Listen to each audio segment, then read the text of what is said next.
Muy buenas noches, queridos amigos, amantes de la literatura, amantes de la lectura, de la buena lectura. Seguimos aquí en su programa Páginas sin fin con este conversatorio, la segunda parte de este conversatorio donde estamos revisando, comentando, analizando y reflexionando en torno a la novela Cien años de soledad de Gabriel García Márquez. Y como ya todos sabemos, nos acompaña los docentes universitarios Carlos Borda Soriano y José Farge Cuchillo, a quienes pues vamos a inmediatamente poner en la pantalla para dar inicio de una vez a este conversatorio para que no ocurra lo que ha pasado en ediciones anteriores, nos falte el tiempo. Así que hay mucho por conversar, mucho por dialogar. Carlos, ahí te tenemos. Muy buenas noches, bienvenido nuevamente. ¿Qué tal? Buenas noches a todos bueno, una vez más pues feliz de poder compartir esta lectura de García Márquez y las posibilidades que nos genera en torno a la interpretación. Así es, así es, así es. Vamos también. José, ¿cómo estás, José? Bienvenido. Activa tu audio, por favor, José.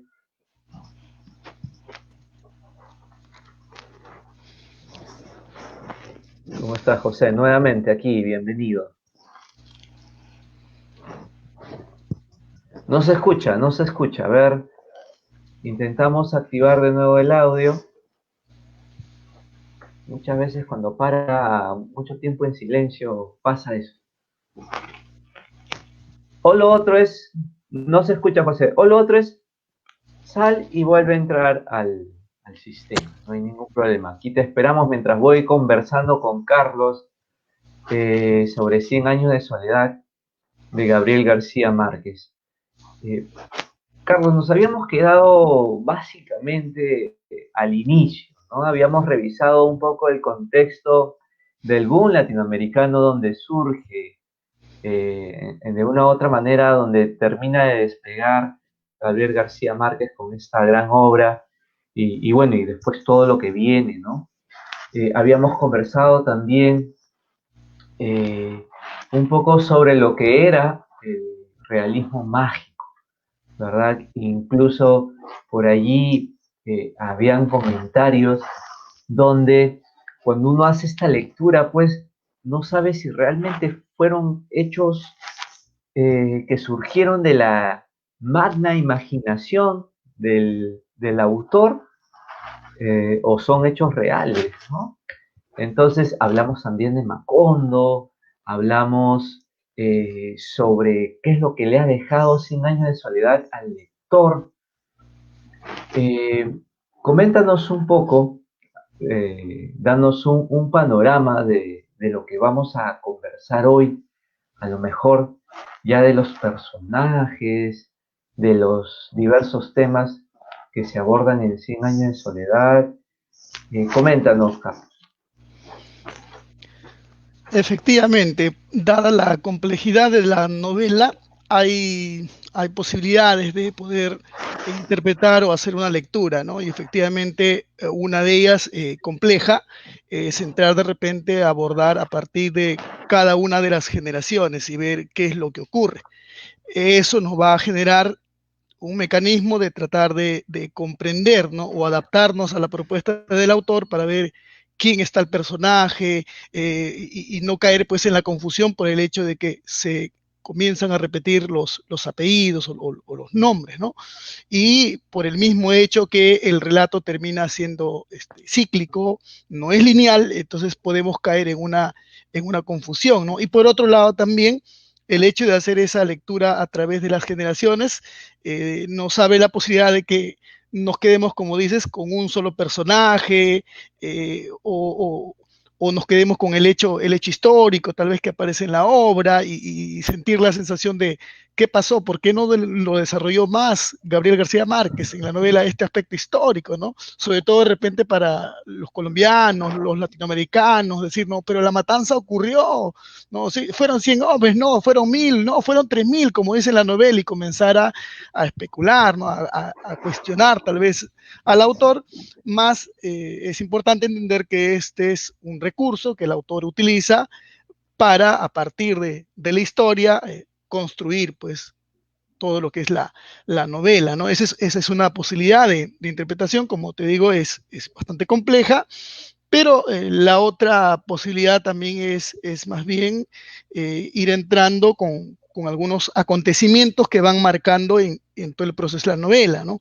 Entonces, por ahí, más sencillo, de repente comenzar a ver cómo se da la fundación y ese momento antes, ¿no? En Río Hacha, el incidente que ocurre y el por qué tienen que salir, pues escapando, ¿no? Por un alma que no les deja tranquilo, ¿no? Y ocurre, pues, que se funda así Macondo, ¿no?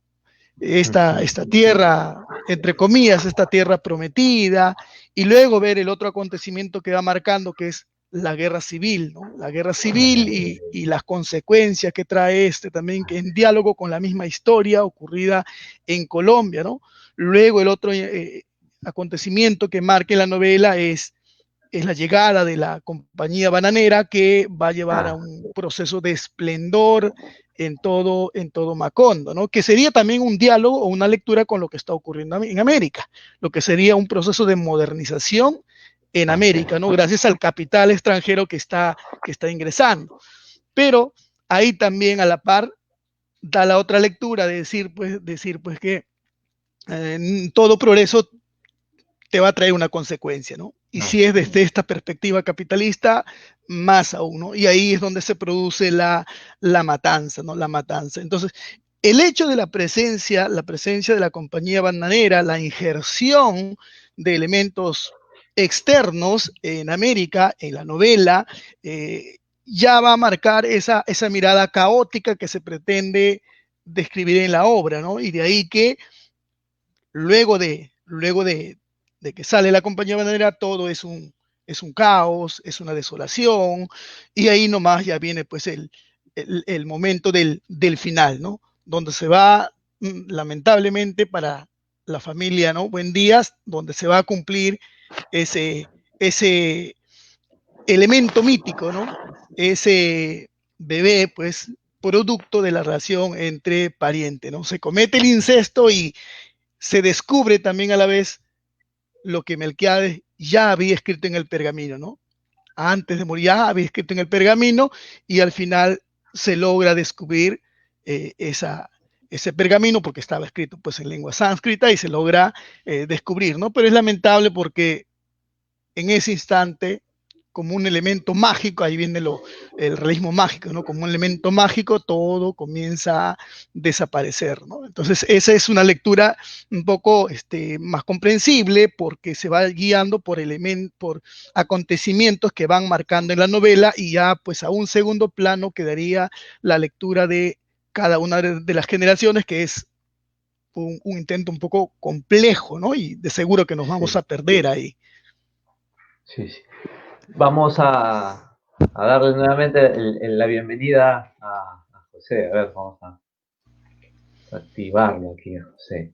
Ahí lo tenemos. Ahora sí, José, a ver si te escuchamos. Ah, caramba, no se escucha, José. Ahí estamos. Ahí ¿Me escuchan? Ya, hay no un sé qué ha pasado. No sé qué ha pasado con la tecnología. Así pasa, así pasa. Vamos entonces, Carlos, José, a estructurar este programa para que también los que nos están sintonizando sepan cómo vamos a abordar esta segunda parte del análisis de 100 años de soledad.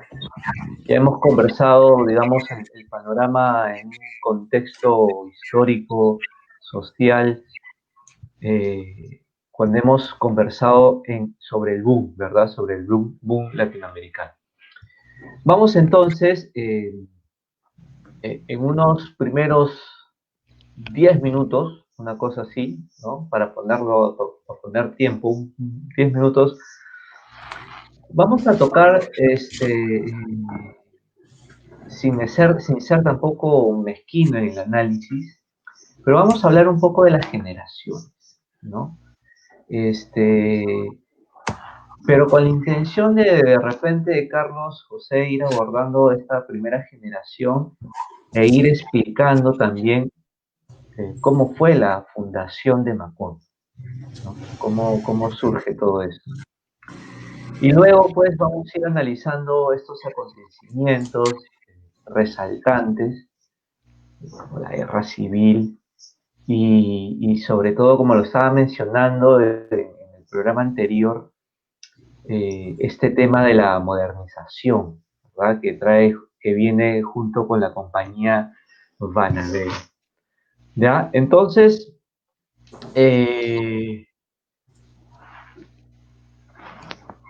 vamos a empezar contigo, Carlos. Sí, vamos a empezar contigo haciendo una explicación de cómo surge Macondo, cómo es todo ese tema de la fundación. Adelante. Bueno, como comentamos ya en la reunión anterior, pues, donde compartíamos las experiencias en torno al incidente ocurrido en Riohacha, ¿no? En el cual José Arcadio Buendía termina dándole muerte a Prudencio Aguilar, ¿no? Y eso genera que el alma de Prudencio constantemente esté presentándose, ¿no? Como evidencia de que no va a descansar, ¿no? Y eso es una creencia que creo que en la cultura latinoamericana lo hemos asimilado, ¿no? En ese sentido, va en diálogo con lo que ya se había planteado como real maravilloso, ¿no? Ese acontecimiento para nosotros real, pero para la mirada externa, para personas de otros países, tal vez, sobre todo europeo, pueden generar pues un asombro, ¿no? Siempre vinculado el realismo mágico, lo real maravilloso a lo nuestro, ¿no? Entonces, ese incidente, la muerte de Prudencio, obliga a que José Arcadio Buendía y Úrsula Iguarán salgan sin un destino claro, ¿no? Y ahí viene el diálogo, decíamos la semana pasada, ¿no? El diálogo con algunos referentes bíblicos, ¿no? Es como que va en busca de una tierra prometida, ¿no? Y parece pues como que una inspiración divina, ¿no? Un ser sobrenatural les va a decir a dónde es ese lugar, ¿no? Y efectivamente en la obra nosotros encontramos como pues el personaje de pronto está descansando y comienza, ¿no? En el sueño comienza a visualizar el hielo, ¿no? Ahí no va a entender, pues qué significa esto, pero así, ¿no? A través de un sueño descubre pues que ahí debe quedarse, ¿no? Y es así como se va a fundar Macondo, un espacio mítico, hasta este momento es un espacio, parece es un espacio de salvación, es más, ni el alma de Prudencio Aguilar va a poder llegar a Macondo porque en ese lugar no existía, no existe muerto, ¿no? Porque por más que lo busquen los mapas, no está. Entonces, ese es el espacio mítico que se crea a partir de una especie de diálogo, decía, pues con referentes bíblicos por ahí. José, buenas noches. Bienvenido.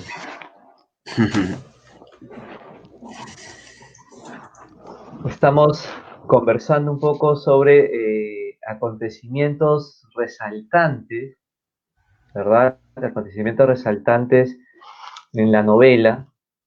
Uno, evidentemente, como lo estaba mencionando Carlos, es la fundación de Macondo.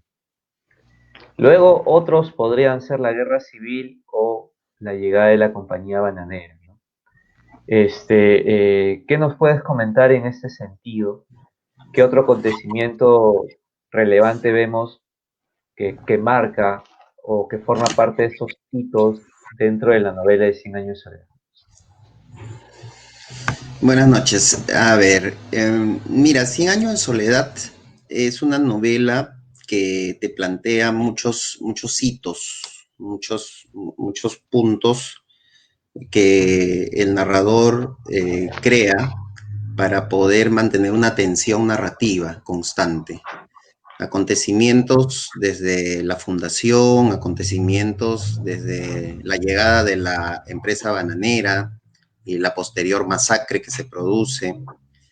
También los personajes presentan características surreales que marcan también acontecimientos extraordinarios dentro de la microhistoria, es decir, dentro de las relaciones familiares entre los personajes.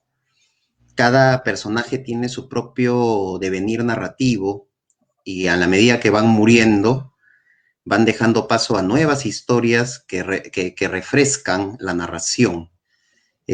Poner un hito fundamental no es dable en Cien años de soledad, porque Cien años de soledad, a diferencia de otras novelas, no cuenta con un nudo esencial. Es decir, en otras novelas nosotros podemos ver pues un nudo, algo fundamental, ¿no?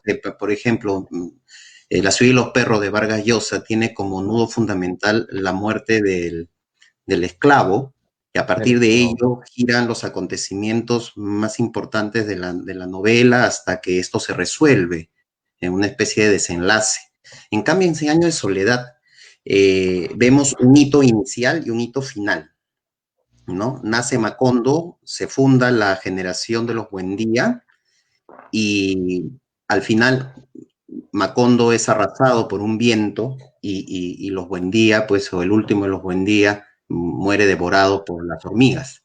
Entonces, en medio de estos dos hitos, inicio y fin, no podemos encontrar un nudo, un nudo. Lo que sí podemos encontrar son permanencias, ¿no? Por ejemplo, el miedo al incesto, que se ve venir desde el inicio, ¿no? Desde que se profetiza la llegada de un miembro de la familia con cola de cerdo, que ya lo había habido antes, pues en la novela se mantiene la idea de cuándo nacerá, cuándo vendrá esa especie de ser, ¿no? Dentro de la familia de los Buendía, que por momentos se torna endogámica.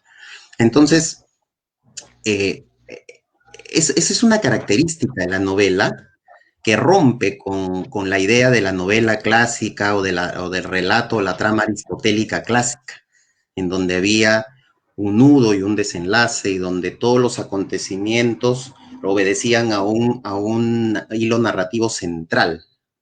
Recordemos que una de las teorías aristotélicas habla de la unidad de acción, es decir, todas las acciones deben tener unidad. En cambio, en Cien años de soledad, las historias se esparcen. Es una especie de puzzle, es una especie de rompecabezas que el lector tiene que ir armando y todos los que han leído por primera vez la novela se pierden, por ejemplo, en las genealogías. Se pierde y de repente leen la novela, pero al final se emocionan cuando encuentran en internet el mapita, ¿no? De la genealogía. O algunos, mientras van leyendo, van viendo la genealogía de los Buendía y se emocionan al ver esta complejidad que se da como una supernova que explosiona, ¿no? Entonces, eso es antiaristotélico, eso es vanguardia, eso es modernidad narrativa. Si nosotros queremos ver en la estructura qué es lo que hace vanguardista la novela de García Márquez, es ese atentado que hace contra la unidad de acción aristotélica. O sea, lo aristotélico es completamente destruido en la novela de García Márquez, ¿no? Ahora, algo también que lo separa, y quisiera hablar un poco de las características que hacen de la novela de García Márquez una novela moderna, una novela vanguardista o con herencia vanguardista, es el tratamiento de los personajes, ¿no? Esto es muy importante.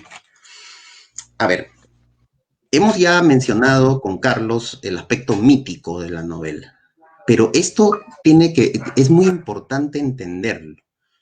En los relatos antiguos, háblese de la tragedia griega, por ejemplo, lo mítico ya se encontraba como un trasfondo. Todos los que veían una obra, Edipo Rey, por ejemplo, Medea, por ejemplo, Filóctetes, por ejemplo, todos eran héroes que pertenecían a la mitología que la sociedad conocía porque era parte de su religión, era parte del imaginario cultural. En cambio, lo que hace García Márquez es crear un universo absolutamente nuevo, donde el mito es creado por la novela. No es que la novela se base necesariamente en un mito. Si bien se basa en algunos mitos ancestrales, como el mito del incesto, ¿no? Que es un temor absoluto en todas las culturas, estos personajes no se basan en un mito previo. Macondo es creado dentro de la ficción y todas las historias de los Buendía son creadas dentro de la ficción. Pero ¿por qué decimos que es mítico entonces? Si es que lo mítico se engarza con lo que socialmente ya existe como relato. Bueno, es que lo mítico se encuentra, en este caso, creado dentro del universo ficcional. Ahí, por ejemplo, también es un atentado contra lo clásico, porque cuando en el sentido clásico se habla de un relato mítico, es porque este relato se basa en algo que ya existe. García Márquez no se basa en algo que ya existe, crea una mitología. Y eso lo hace moderno también. Ahora, el tratamiento de los personajes es muy interesante, porque una característica de lo mítico, a ver, tengo muchas ideas y quiero ordenarme un poco. Una de las características del pensamiento mítico es que el pensamiento mítico no se basa en algo lógico racional. Los pensamientos, por ejemplo, el mito de Manco Cápac y Magnmaoyo, ¿no? De repente el sol ordena a Manco Cápac y Magnmaoyo que salgan del lago Titicaca, los hijos del sol, y vayan a fundar una ciudad, ¿no? Entonces, uno no se viene a preguntar por qué el sol ordenó eso, o de dónde venían Manco Cápac y Magnmaoyo, qué hacían antes, cuando eran niños, cómo se desarrollaron en su vida. No, uno no se pregunta eso, simplemente salen del lago Titicaca por orden del sol, son hijos del sol y punto. Esa es una característica del mito. El mito no explica, o sea, no es que no explique algo, o sea, el mito significa algo, sino que tú no necesitas contar algo, explicar algo, para que las cosas que sucedan en el mito tengan sentido. Y eso es lo que hace García Márquez en Cien años de soledad. Muchas de las cosas extraordinarias que suceden en la novela no tienen ninguna explicación racional.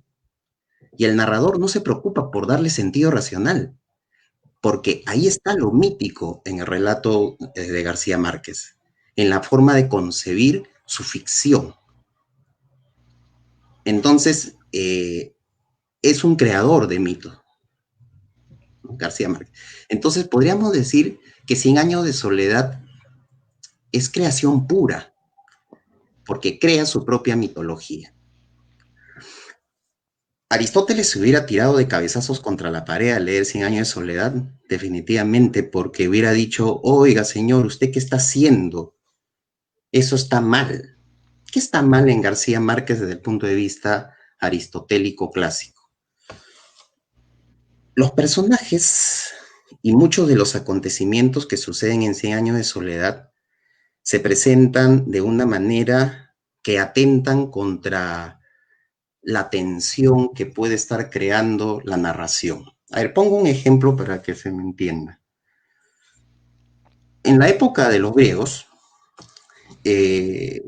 todas las tragedias eran historias que tenían un devenir lógico, tenían un devenir, un tejido de acciones que hacían que la trama sea verosímil, es decir, todos digamos, te creo tu historia, oye, de verdad, qué interesante lo que ha sucedido porque es una causa y un efecto lo que se da en medio de la trama.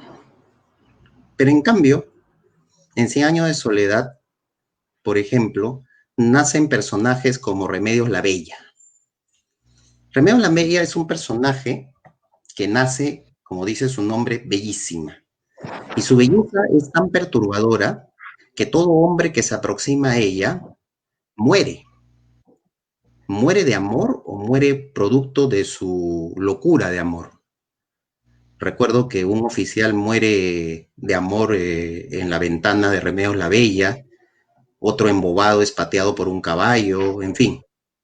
Otro por querer jabonarle la espalda se cae del tejado y muere desnucado. Es decir, la belleza de Remedios la Bella es tan potente que causa la muerte. La novela ni siquiera se toma la molestia de describir físicamente a Remedios la Bella. Lo deja a la imaginación del lector. Solo conocemos los efectos de su belleza. Entonces, mientras va sucediendo estos acontecimientos extraordinarios que no tienen explicación lógica, García Márquez dice un momento, ¿cómo me deshago de Remedios la Bella? ¿Cómo termino con su vida? Y quisiera leer este fragmento porque está aquí la idea principal que quiero yo dar a entender. Dice lo siguiente. ¿Te sientes mal?, le pregunta su madre a Remedios la Bella. Remedios la Bella tenía agarrada la sábana por el otro extremo, hizo una sonrisa de lástima. Al contrario, nunca me he sentido mejor. Acabó de decirlo cuando Fernanda, su madre, sintió que un delicado viento de luz le arrancó las sábanas de las manos y las desplegó en toda su amplitud. Amaranta sintió un temblor misterioso en los encajes de sus pollerinas y trató de agarrarse de la sábana para no caer. En el instante en que Remedios la Bella empezaba a elevarse, Úrsula, ya casi ciega, fue la única que tuvo serenidad para identificar la naturaleza de aquel viento irreparable y dejó las sábanas a merced de la luz. Viendo a Remedios la Bella, que le decía adiós con la mano entre el deslumbrante aleteo de las sábanas que subían con ella, que abandonaban con ella el aire de los escarabajos y las dalias y pasaban con ella a través del aire donde terminaban las 4 de la tarde y se perdieron con ella para siempre en los altos aires donde no podían alcanzar ni los más altos pájaros de la memoria. O sea, Remedios la Bella se eleva hacia los cielos y desaparece haciéndole adiós a todos. Bueno, decía que Aristóteles se hubiera molestado mucho porque él hubiera dicho, oye, ¿cómo matas así a tu personaje? ¿Tú crees que alguien te va a creer? O sea, ¿de dónde has sacado tú esto de la sábana y el cielo y que se eleva y se desaparece? Este recurso era llamado por los antiguos Deus ex machina, que era traducido al español significa algo así como el dios que baja por la máquina. Lo que pasa es que en las antiguas tragedias griegas, cuando parecía que había algo que no tenía solución en una trama, aparecía un dios que bajaba desde lo alto y daba solución al problema y se acabó el asunto. Nadie discutía de dónde viene este dios, nadie decía cuál es la causa que ha provocado que el dios venga. No, simplemente venía un dios y solucionaba todo y se acabó. Aristóteles odiaba eso, en su época ya se daba.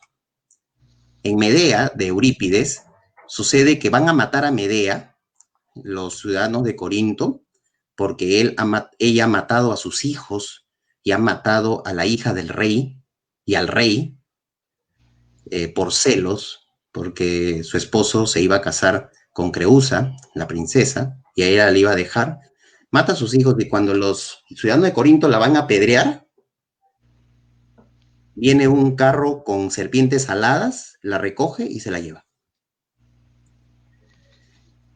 Aristóteles se molestó muchísimo, dijo que cómo es posible, esta es una cosa que no tiene sentido.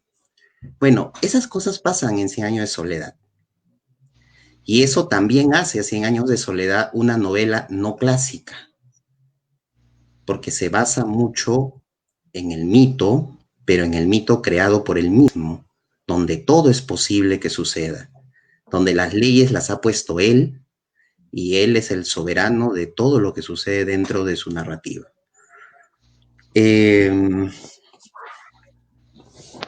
Para terminar esta parte,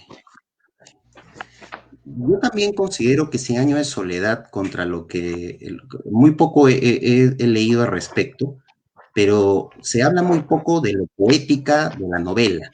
La novela se plantea mucho, se habla mucho de lo mítico de la novela, se habla mucho de lo real maravilloso en la novela, pero pocas veces se le vincula con lo poético.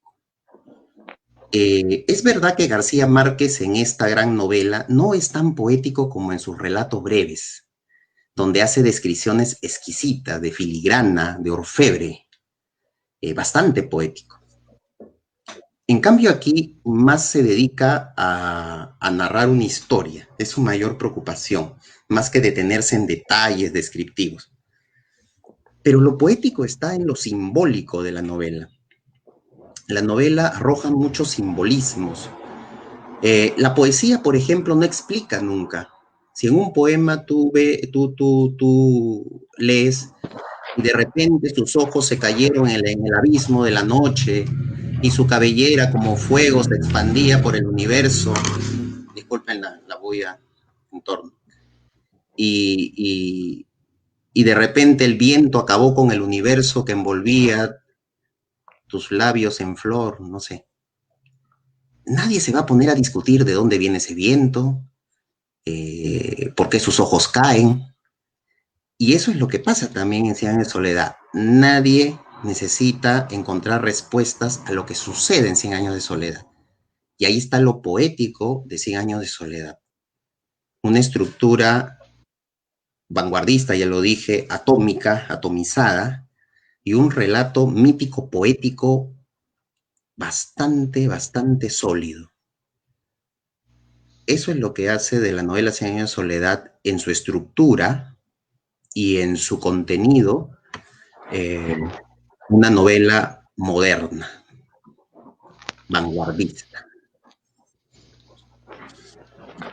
Muy bien, José. Tomo de lo que tú has mencionado y de ahí, Carlos, contigo a lo mejor conversar un poco sobre los personajes y los arquetipos aquí en Cien años de soledad también.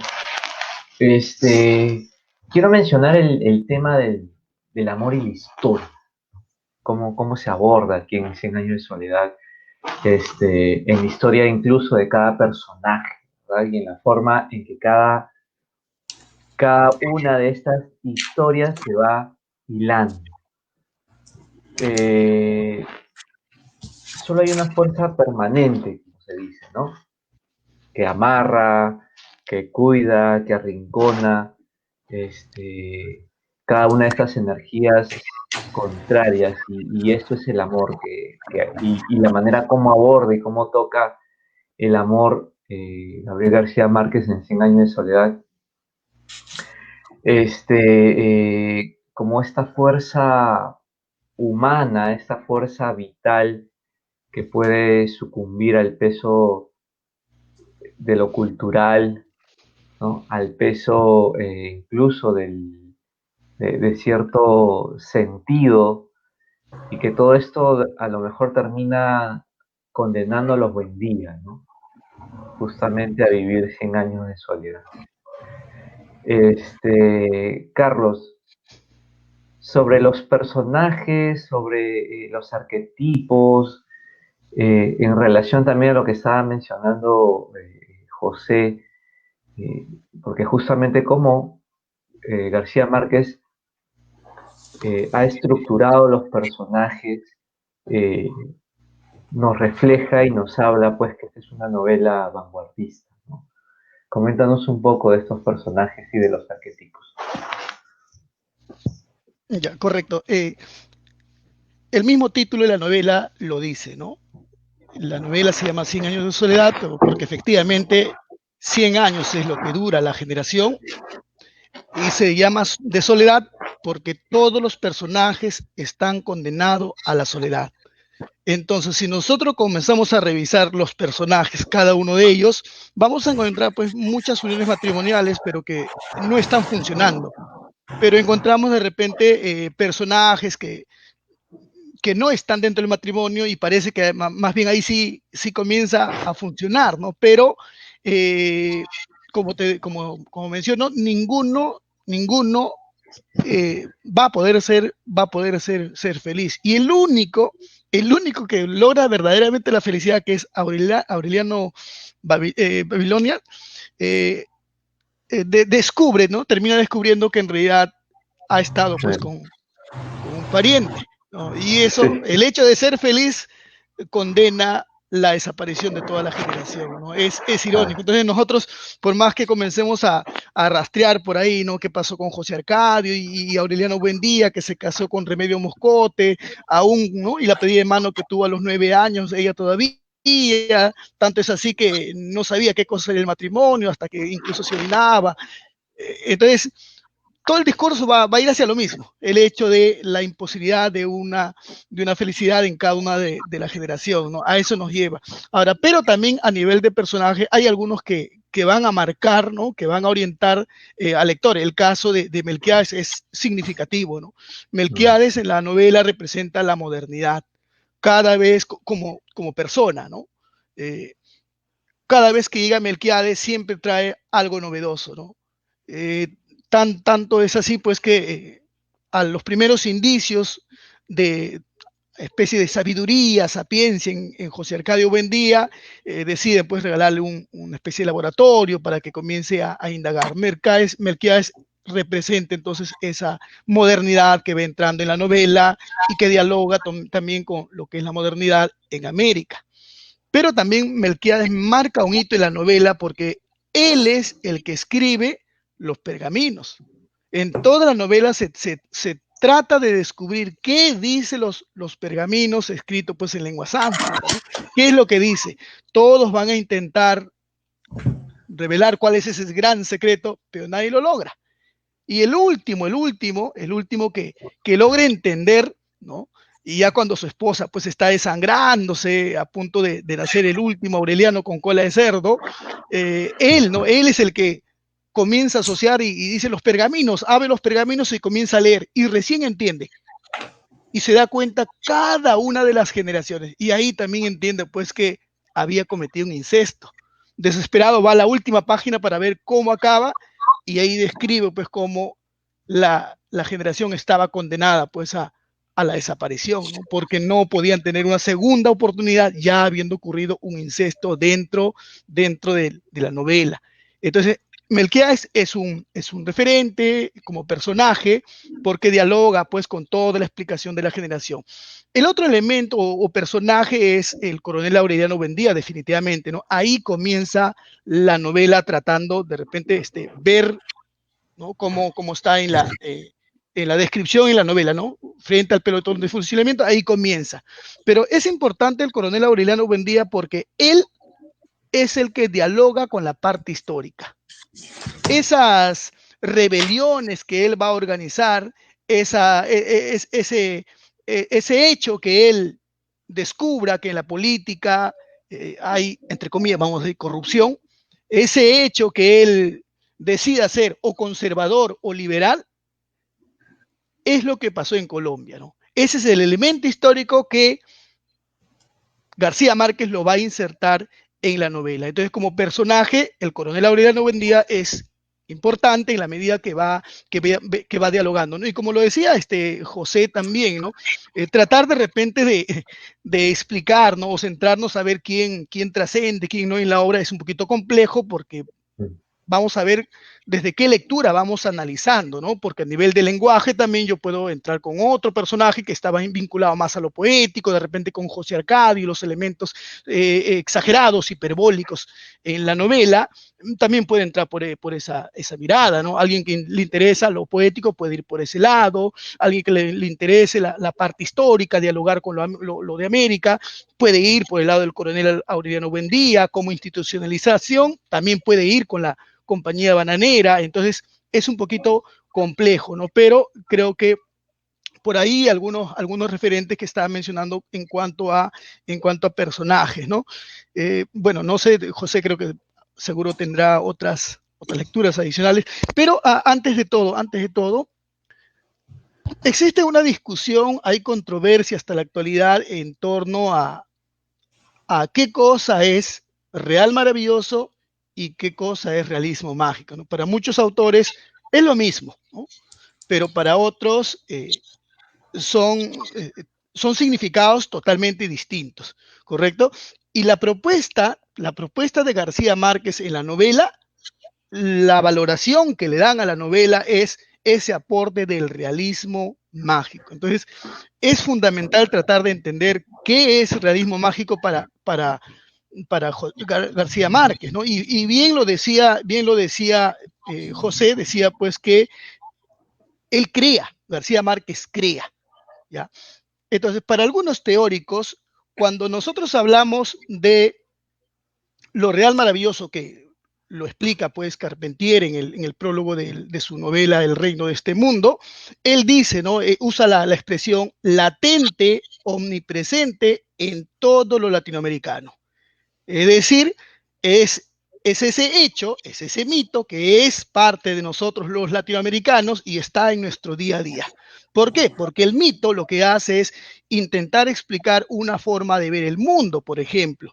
El mito, por ejemplo, según Grant decía pues que los mitos antiguos existían, ¿por qué? Porque en realidad son relevantes como la historia, porque nos dan a entender cómo las personas se comportaban, ¿no? Cómo funcionaba en esa sociedad.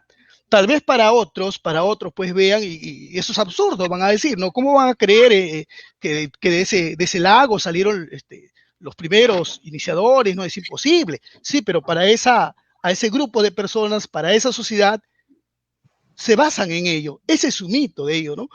Para nosotros hoy, por ejemplo, ¿no?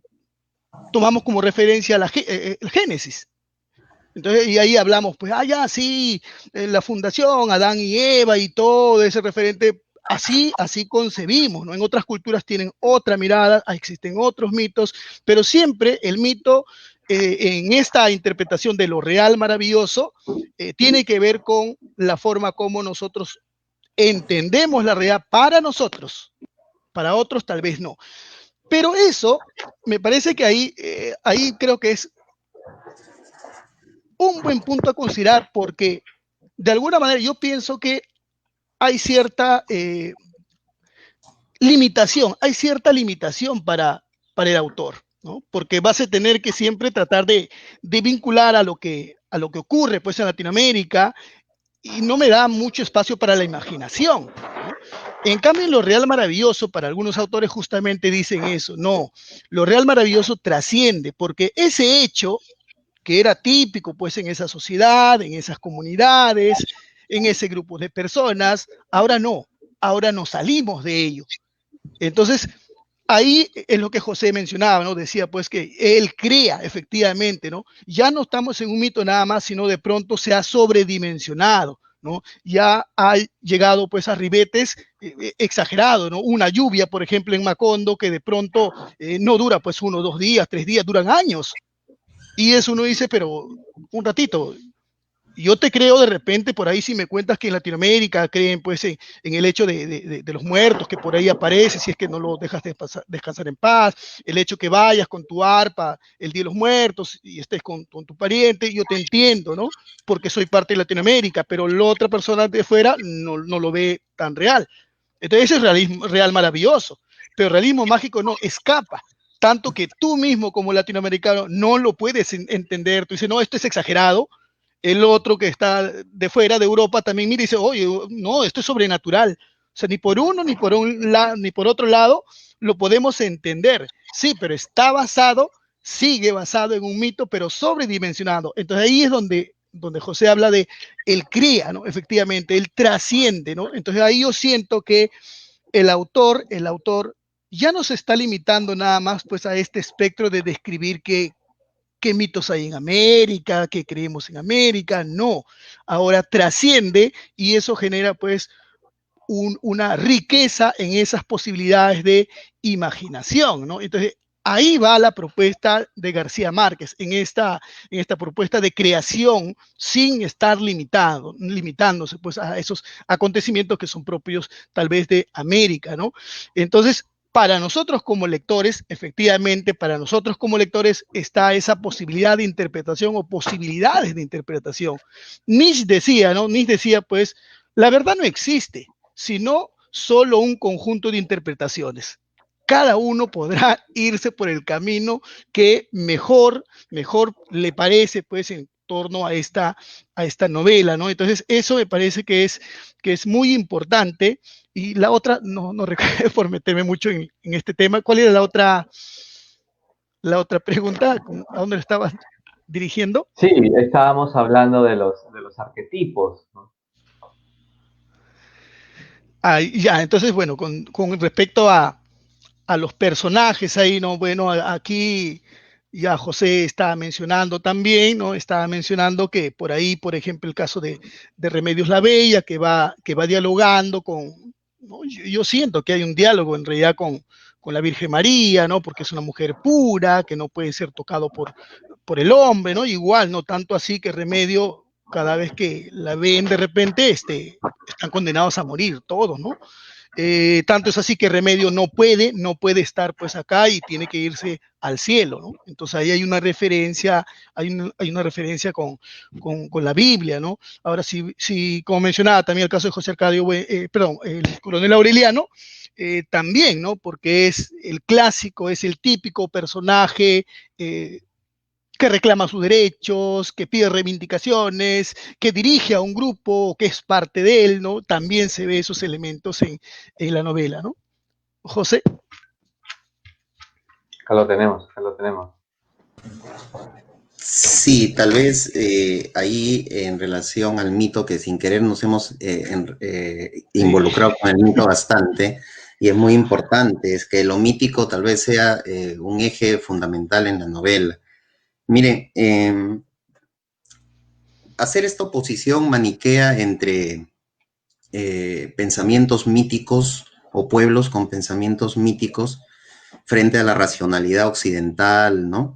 Cartesiana, me parece que también es reducirlo un poco, o es lo que más o menos la novela ha puesto sobre el tapete, ¿no? O sea, nosotros somos latinoamericanos y aquí nuestra manera de pensar es mucho más compleja, no solamente vemos la historia, vemos el mito, pero nos olvidamos de algo tal vez, ¿no? Para evitar un poco el maniqueísmo. Todas las culturas humanas viven bajo la sombra del mito, sino que no pueden ver el mito porque el mito es paralelo a la historia. O sea, me explico. Existen mitos modernos, por ejemplo. Tú le dices a un muchacho, oye, quiero información. Entran a Google y todo lo que San Google le diga es la verdad. Entonces hay una especie de oráculo, ¿no? En donde las jóvenes generaciones encuentran ahí la verdad, cuando no tienen el sentido crítico de ver que aquello es un mito moderno. La inteligencia artificial que crea la ciencia ficción, ¿no? No son mitos buenos, sino que como vivimos bajo la sombra de ese mito o de esos mitos modernos, creemos que es parte de nuestro pensamiento cotidiano racional, cuando hay mucho de irracionalismo ahí, hay mucho de mito. O sea, a donde quiero llegar es a lo siguiente. García Márquez fue criticado en su tiempo por un grupo de críticos literarios, vale la redundancia, entre comillas, críticos literarios que estaban muy de moda, que hacían una crítica literaria muy ligada a la historia. O sea, le criticaron a ellos, a García Márquez, perdón, que siendo él un hombre de izquierda, siendo él un hombre de revolución, no planteaba los problemas sociales de una manera clara y directa. Fueron pocos los que hicieron esta crítica porque la crítica unánimemente aplaudió la novela. Sin embargo, estos miopes críticos le decían eso, ¿no? ¿Por qué no tocaste el tema de manera más rotunda, más directa? Bueno, pero es que es una novela, y la novela mítica todavía, como la estamos denominando hace años de soledad, no podía ni quería eso, sino quería el relato histórico, pero desde una perspectiva mítica. eso es algo que con el tiempo ha sido pues fructífero para las interpretaciones que se dan de la novela. Colombia tal vez sea el país de Latinoamérica que más guerrillas y movimientos reivindicativos de guerrilla han tenido en toda la historia latinoamericana. Prácticamente Colombia no tiene paz. Ha vivido permanentemente en las revoluciones, ¿no? La empresa bananera y todo esto que viene dentro de la novela también nos plantea el olvido. Por ejemplo, la gente de Macondo rápidamente olvida la masacre que se dio a los dirigentes y a los trabajadores que se rebelaron con la huelga y luego siguieron viviendo feliz su vida. Entonces, sí, García Márquez sí mete historia, pero relatada de una manera mítica. ¿No? Ahora, hablando de los personajes, regresando al punto de los personajes se plantean como arquetipos. Entonces, los arquetipos no necesitan explicación porque al basar su conducta en modelos arquetípicos, ya están dados de por sí. Entonces, encontramos, sí, a pesar de ello, ciertos leitmotiv, la pasión. O sea, tú encuentras en la novela personajes apasionados que ejecutan acciones sin pensar, sino llevados por una pasión irrefrenable.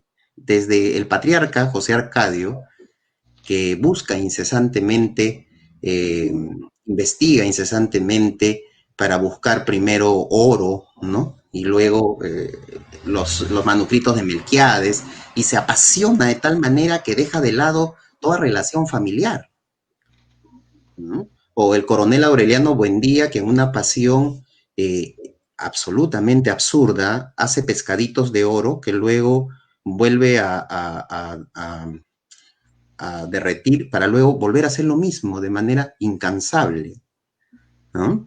El mismo coronel Aureliano Buendía en su juventud seguía la prédica de la revolución y la guerrilla de una manera apasionada. Se olvida de todo y se entrega con pasión hasta cierto momento a la utopía revolucionaria, ¿no? Y bueno, el amor, pues, o sea, el amor, las descripciones sobre las relaciones sexuales son muy comunes, pero el amor en 100 años de soledad es un amor apasionado que no solamente los personajes aman, sino mueren de amor. O sea, mueren de amor. Y cuando no mueren de amor, mueren de desamor.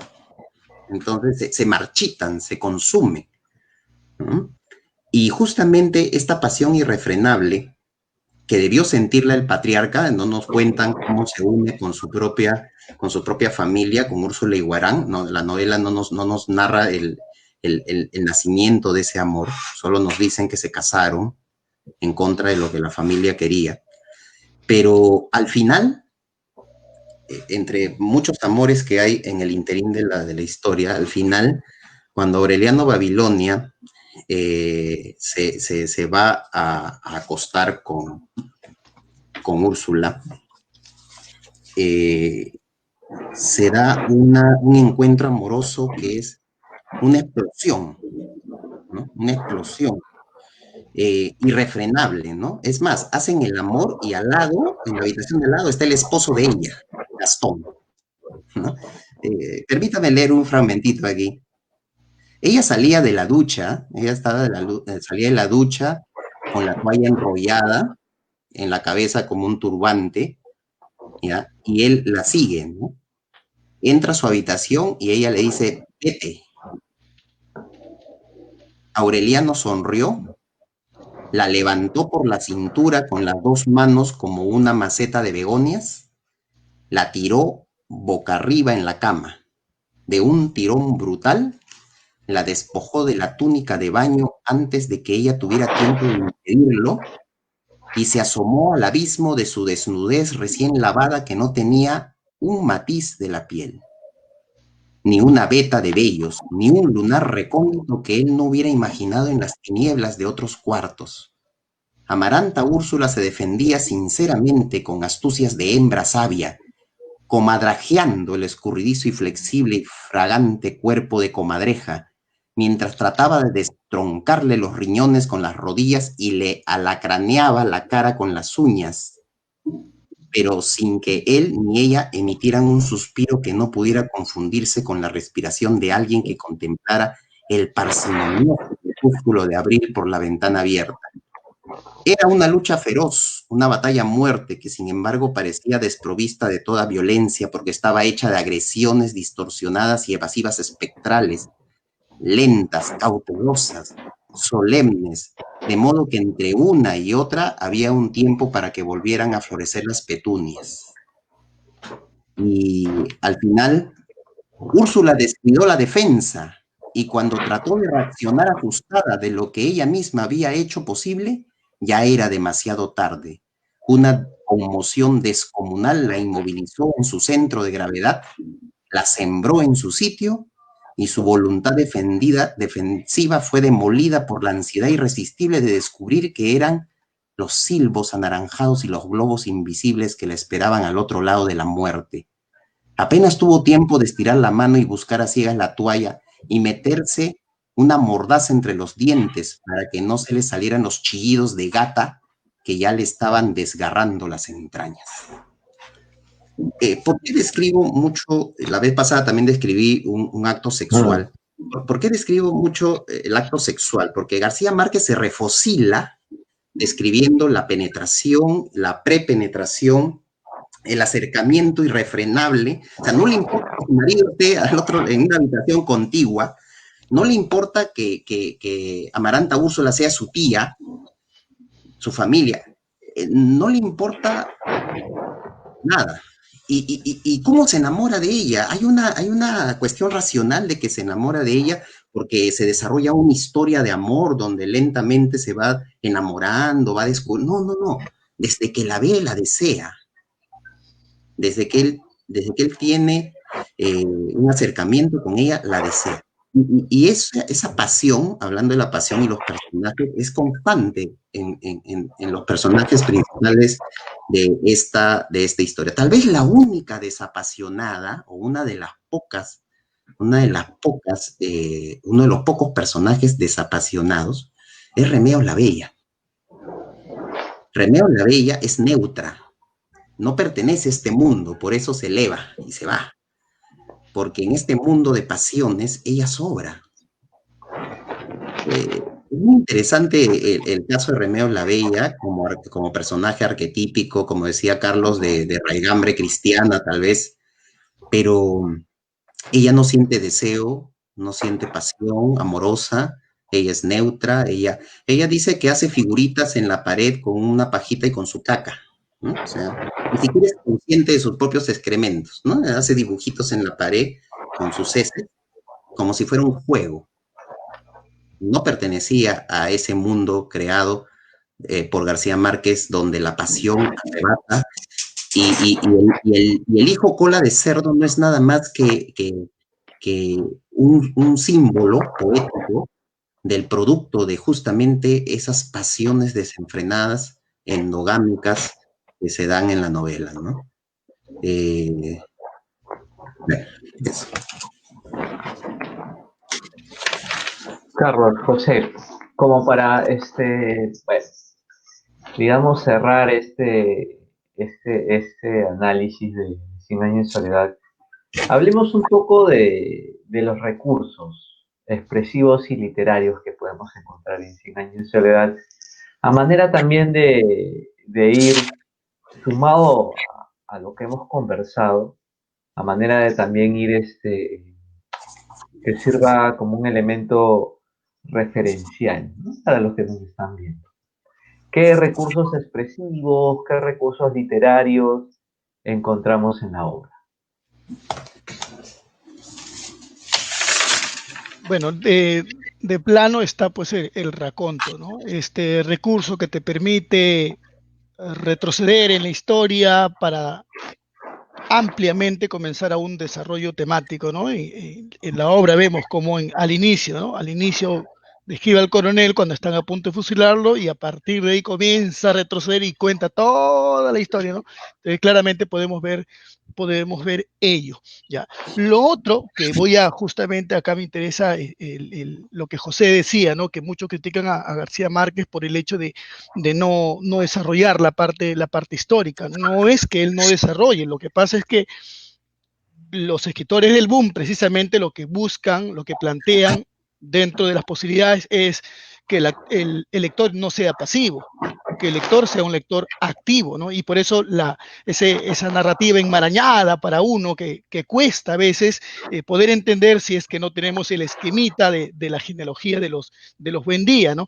Entonces ahí, con ese diálogo con el referente histórico, existe para muchos, ¿no? Para muchos dice pues que el hecho que García Márquez haga referencia, por ejemplo, a la matanza que ocurrió en Colombia, ¿no? Por parte del soldado, los soldados enviados por el Estado, lo que hace es, en García Márquez, es como si hubiera una necesidad de luto, ¿no? Como si hubiera una necesidad de reparar esto ocurrido y decir, pues, no hay que olvidarnos, ¿no? No hay que olvidarnos de este acontecimiento, y a partir de esto tenemos que aprender, ¿no? Ese parece que hay una necesidad de luto, a pesar que García Márquez no lo vive, pero a partir de lo que va alimentándose, ¿no? Del colectivo, la memoria colectiva, es que se presenta en la obra, ¿no?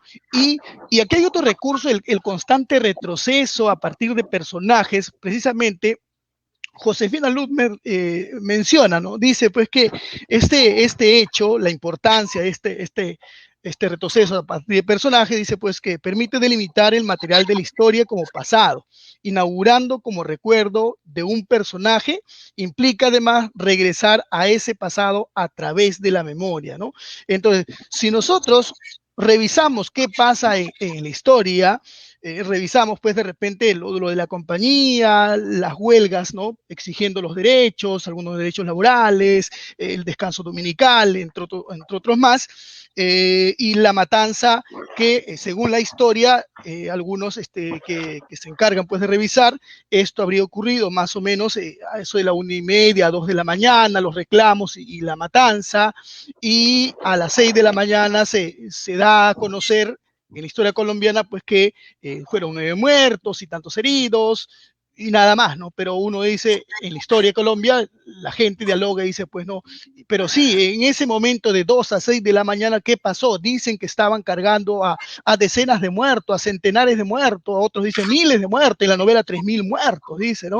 Entonces, uno cuando ve eso, o lee o rastrea también como el general les dice pues a los trabajadores allá en Colombia, les dice pues tienen 1 minuto para retirarse, y vamos a la novela y miren cómo se incorpora en la novela precisamente, ¿no?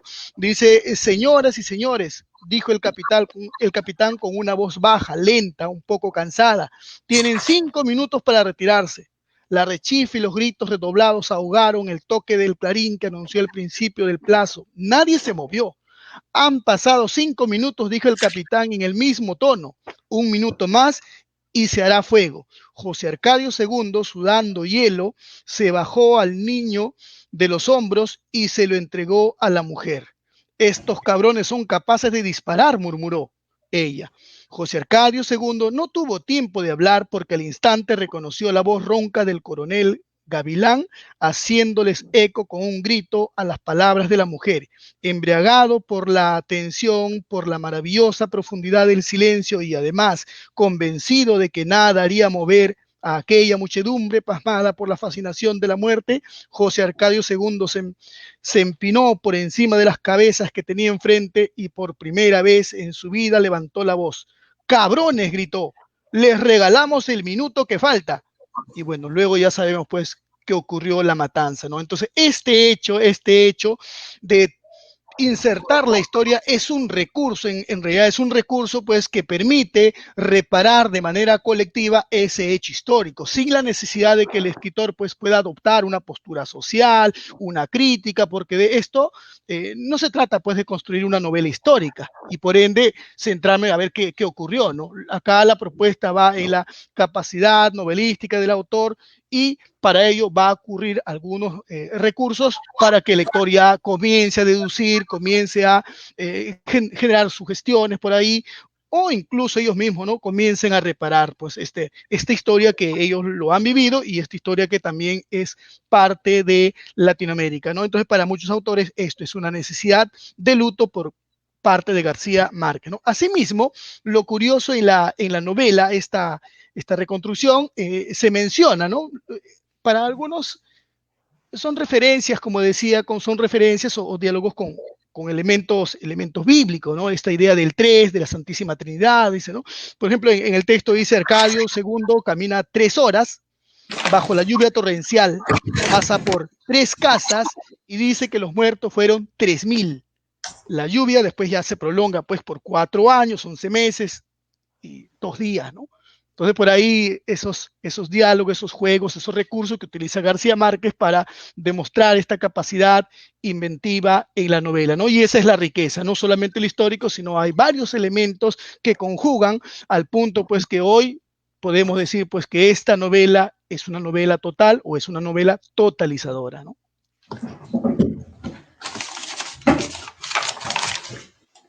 José, contigo cerramos los recursos expresivos y literarios en 100 años de soledad. ¡Wow! Es que todo conjuga en esta novela total. Empiezo por donde acabó Carlos.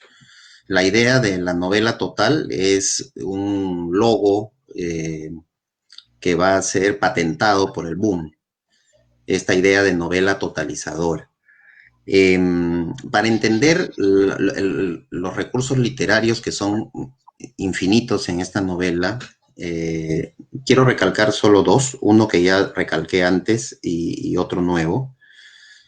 Uno vendría a ser el nacimiento de un nuevo tipo de novela, de la novela total.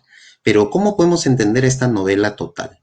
Ya dije la contra que le hace García Márquez en esta novela a la pura estirpe clásica del relato aristotélico.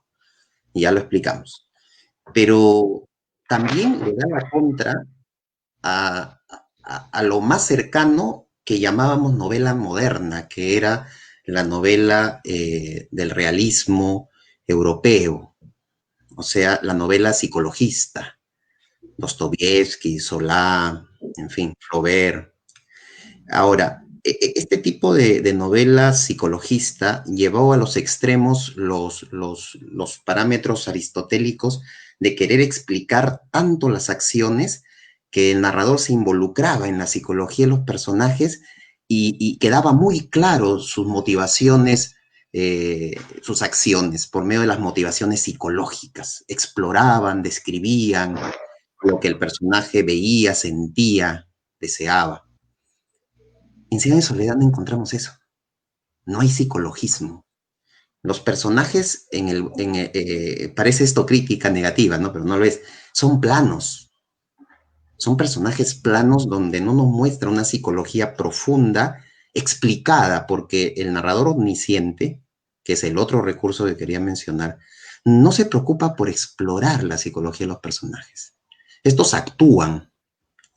Entonces, con este recurso literario, le da la contra a la novela moderna del siglo XIX, europea, a esta pura estirpe de la novela europea psicológica, y plantea unas nuevas reglas de juego para narrar, unas reglas de juego que luego tendrían muchos frutos en generaciones posteriores. Y para terminar con el recurso, para mí también sumamente importante es la del narrador omnisciente. Pero este narrador omnisciente no es el narrador omnisciente de la novela psicológica europea, sino es un narrador omnisciente que, vale la redundancia, narra y sabe toda la historia. Si uno lee el final de la novela, quiero leer el fragmento, un fragmento que es el último, ¿no?, de la novela, dice lo siguiente: sin embargo, antes de llegar al verso final, ya había comprendido que no saldría jamás de ese cuarto. Se refiere a Aureliano Babilonia, ¿no? pues estaba previsto que la ciudad de los espejos o los espejismos sería arrasada por el viento y desterrada de la memoria de los hombres en el instante en que Aureliano Babilonia acabara de descifrar los pergaminos y que todo lo escrito en ellos era irrepetible, desde siempre y para siempre, porque las estirpes condenadas a 100 años de soledad no tenían una segunda oportunidad sobre la tierra. A ver, si uno se pone a pensar, ¿quién narra? ¿No? O sea, se supone que Aureliano Babilonia está descifrando los pergaminos que contaban toda la historia de los Buendía. O sea, que contaba en verdad todo lo que se había narrado en la historia. Pero al mismo tiempo hay un narrador que está por encima de todo y nos está narrando la lectura que está haciendo Aureliano Babilonia de toda la historia que hemos leído. Y ahí nos damos cuenta que en verdad en este juego bastante interesante que plantea García Márquez, el narrador está incluso sobre el mito creado. El narrador se plantea en el sentido más estricto de la palabra como el Dios supremo. Si ya se entendía al narrador desde el romanticismo como un creador que crea universos y es un pequeño Dios, ¿no? El poeta es un pequeño Dios, decía Baudelaire. Bueno, aquí lo vemos en sumo grado, ¿no? Tanto así que incluso está sobre el supuesto creador del mito. O sea, sobre el creador del mito está una entidad superior que supervisa todo aquello, ¿no? Que se da en la narración. Entonces, aquí podríamos, pues, aplicar narratología, podríamos aplicar, pues, toda una serie de teoría narratológica, pero yo quisiera quedarme solo con esa visión, ¿no? Esa visión que tuvo García Márquez de controlar todos los recursos de su novela y ofrecernos esta obra maestra que es inagotable, ¿no? Podríamos pasarnos varias semanas hablando por capítulo de la novela y descifrando ahí algunas cosas, pero dejemos al lector algo e invitémoslo a que disfrute de esta novela y que buen provecho, ¿no? Muchas gracias, José, nuevamente por tu participación. Carlos, gracias a ambos por esta doble velada que hemos tenido con 100 años de soledad. Queridos amigos, simplemente, ¿no? Ya para rematar, digamos, el programa, comenzaremos, y como ya lo estaba mencionando José, con el final de la novela que evidentemente recomendamos leer, 100 años de soledad de Gabriel García Márquez, porque las estirpes condenadas a 100 años de soledad no tendrían una segunda oportunidad sobre la tierra. Así termina, y tras leer pues este final de esta novela, creo yo que nos damos cuenta de que hemos concluido, bien lo han mencionado ustedes, con una obra de arte, ¿cierto? Macondo, creo yo, siempre estará en nuestro universo literario y recordaremos con amor, con ilusión, mis personajes favoritos, Aureliano Buendía, Amaranta, Guamelquiades, y por todo lo que hemos conversado la semana pasada y hoy en esta doble velada de 100 años de soledad, pedimos pues a todos que puedan revisarlo, que puedan sumergirse en esta lectura maravillosa que, a pesar del título, aseguramos que nunca los dejará sentirse solos, ¿no? Y bueno, evidentemente, pues donde esté y con quien esté, las gracias eternas a Gabo por esta maravillosa novela, por esta obra de arte. Muchas gracias, Carlos, muchas gracias, José, a todos los que se han conectado con nosotros, verán la transmisión. Palabras finales, por favor. Carlos. Gracias, gracias primero por la invitación y poder compartir pues con todos estas posibles lecturas en torno a una novela tan compleja. Bueno, me quedo con una frase de Calvino, ¿no? Una expresión que él menciona. Él dice pues que la literatura es un espacio de significados y de formas, ¿no? Y efectivamente, tal vez las personas, los niños cuando acceden pues a una lectura, lo positivo es en esa capacidad de interpretaciones, en esas imágenes que vamos creando mentalmente, ¿no? Lo que permite, pues, toda esa fascinación a partir de un texto, sea Cien años de soledad, o sea un cuento de 2 o 3 hojas, ¿no? O sea una historieta incluso, ¿no? Invitarlos, pues, al público que entienda que la lectura es una posibilidad de seguir creciendo, enriqueciéndose en este país tan rico también, pues, en recursos y en personas, ¿no? Gracias. Gracias, Carlos. José, Bueno, mis palabras finales van con una fe de ratas. Dije Charles Baudelaire, el poeta es un pequeño dios, es Vicente Huidobro en su poema Ars Poética. Y bueno, así como el creador, el novelista, es un pequeño dios que crea una ficción y nos hace gozar de ella, yo también considero que el lector se convierte en un pequeño dios al descifrar este universo. Es un dios que mientras uno crea, el otro sigue los pasos y recrea, ¿no? Veamos al lector como un gran recreador de aquel universo creado, ¿no? Lo decía también Carlos citando a Nietzsche, que no existe verdad, sino interpretaciones de la historia o de lo que consideramos la realidad. Y así también pasa con los lectores, ¿no? Todos tenemos o vamos a tener nuestras interpretaciones y eso es lo que hace rica la lectura. Y lo que hace rico y sabroso y ameno los encuentros como estos llamados tertulias. Estas tertulias que nos permiten compartir lo que tenemos dentro después de leer una novela y que queremos vomitarlo frente a los demás, ¿no? Un vómito lírico para poder sentir que nuestra lectura no queda en nosotros como una caja de resonancia, sino que sale con su música a cautivar oídos en la medida de lo posible, ¿no? Humildemente. Entonces, invito a todos a ser lectores, a hacer tertulias, a conversar y a compartir.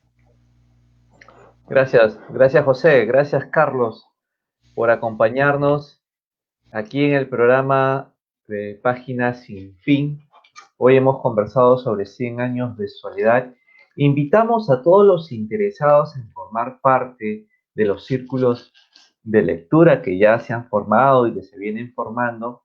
Estos círculos de lectura, pues, las sesiones hay de una vez a la semana, 2 veces al mes, pero al final vamos a terminar compartiendo en una velada como esta los comentarios, análisis, revisando personajes, revisando el mismo análisis del libro en un programa como este. Así que los invitamos a inscribirse, pregunten sobre esto allí en la página de YouTube que me cuentas. También estamos con los talleres de expresión oral, de narración de cuentos, los talleres de declamación. Y comentarles que a lo largo del mes de septiembre vamos a hacer la temática de literatura, denominada pues literatura espiritual, que está en la búsqueda de alimentar nuestra alma.